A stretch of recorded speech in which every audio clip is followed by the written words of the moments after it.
Sukses besar RX King sebagai penguasa jalanan bikin Yamaha ambisius. Mereka nggak cuma mau menang di motor batangan, mandat sang raja diturunkan. Lahirlah Yamaha F1Z yang kemudian berevolusi menjadi F1 ZR. Sebuah misi untuk memindahkan keganasan mesin 2 tak ke dalam bodi bebek yang ramping. Yamaha nggak main-main, mereka menyematkan teknologi YFVC dan memperkenalkan sistem full clutch.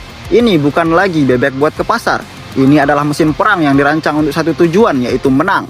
Di tangan dingin Dewa Road Race Hendriansyah, F1 ZR bertransformasi jadi monster sirkuit. Livery Caltech dan Marlboro-nya jadi teror di setiap tikungan pasar Senggol. Karakter mesinnya yang responsif dan akselerasi pendek yang menjambak membuat F1 ZR menjadi standar baru kecepatan bebek di Indonesia. Ego Yamaha terbayar lunas. F1 ZR bukan cuma jadi juara sirkuit, tapi jadi simbol prestis anak muda di era 2000-an. Dia adalah pangeran yang kini menjadi legenda, sebuah bukti kalau DNA sang raja nggak salah alamat. Di antara semua edisi spesialnya, mana F1 ZR yang bikin kamu susah tidur?